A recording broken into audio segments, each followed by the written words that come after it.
It's a very, very special occasion for all of us who are on this path. And today, like true for everybody else, it's a day of reflection. I think we started off with a beautiful chant which was about invoking the presence of Paramhansa Yogananda in our hearts, that steal into our hearts and dispel all the delusion that there is. And I think that sentence, that sentiment, sums up the very essence of this very, very powerful festival or reminder of Guru Purnima. Guru Purnima, as we probably know, started off with Guru Vyasa. He was considered or honored to be the first ever Guru. When he came on this earth, when he was born, he did some fantastic work. He authored the Bhagavad Gita. He also he was a conduit for the Bhagavad Gita and brought it to light. He also looked at the Vedas and split them up into 4 different categories and brought it to all of mankind. And it's really a reminder to us to not only honor our own Guru, the Guru who sort of is the channel for us into the supreme light, but to really also think about and honor the Guru of all Gurus. Vyasa, who was there several centuries, few thousand years ago, and who was the harbinger of everything that we are grateful for today.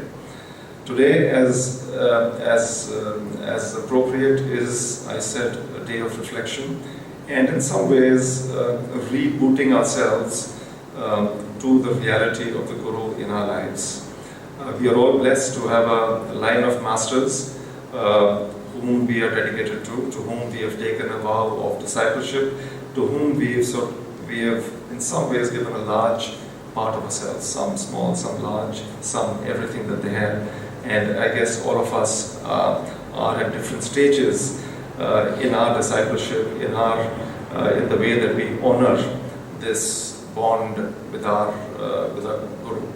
But when I look back at the few years that I have been on this path, I truly feel absolutely blessed.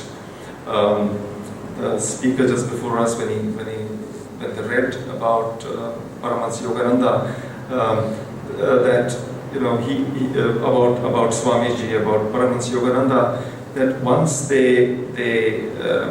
once the spark was ignited, everything sort of seemed to flower, and there was a yearning to get on to some higher call. I remember that in the late 70s, when I picked up and I read incidentally this book, Autobiography of the Yogi, I felt absolutely the same yearning. I was much younger. It was, I think, the year 76. But there was a very, very strong feeling which came in that, look, I wish I had known Paramahansa Yogananda. I wish I could get across to him. I wish I could be around the time and feel his vibrations, because there is something familiar in what all I have read. And this is instinctively and intuitively true. And of course, it took several years before I, through a series of seeming coincidences, that I met Swamiji, Dhyanaji, and then of course I have been brought onto the path.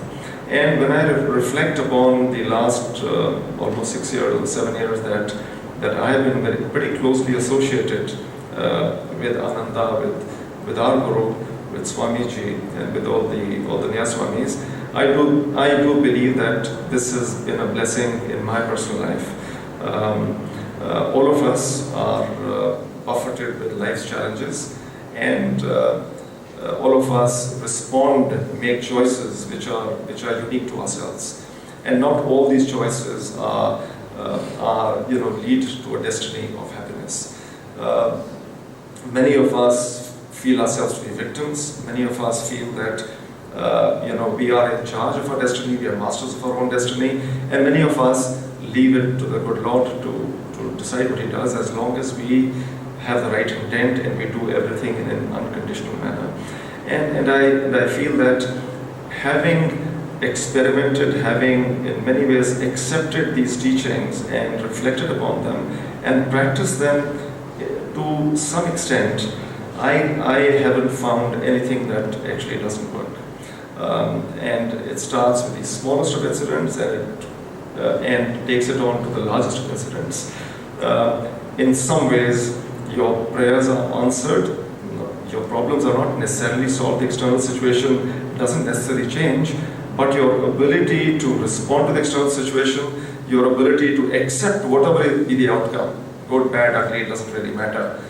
That's the important part. And I think what I've seen in my own personal life, that over the last several years, since I've been on this path, my ability to accept the outcome of whatever life has to give back to me after I've done what I thought was right, good intention, sometimes unconditional, sometimes selfishly motivated, I have probably developed an ability to accept whatever comes to me with grace. Not always successful, but I do believe I have moved a significant distance from where I was many years ago. To me, that's a very, very big blessing, because today I do not necessarily feel that I'm a victim of life, victim of circumstances, that all the luck is with some other people and not with me. That doesn't really matter. The more I delve into the teachings, the more I dwell into the philosophy that we are all taught, the more empowered I actually feel, because the world is delusion, because it's not permanent. Things change, you change, I change, our behaviors change, and nothing is forever except what is there inside of us. And I'm therefore thankful to Swamiji, to our Guru, for having brought us into this path. When we do the purification ceremony, we go up and offer ourselves to purification.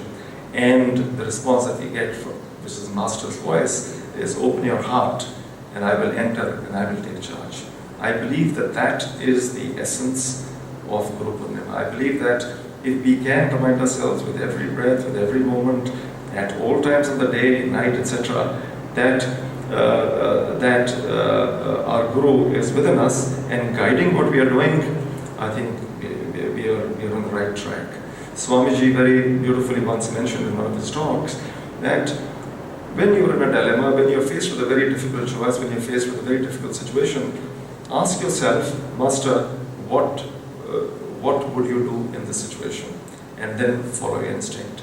And I think the more we practice it, the better we get at it. It's like anything else. We have to practice it. We have to practice with full faith, with full love, with full dedication.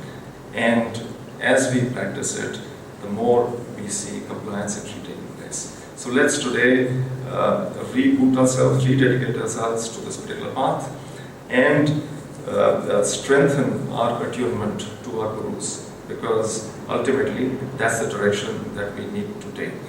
Thank you.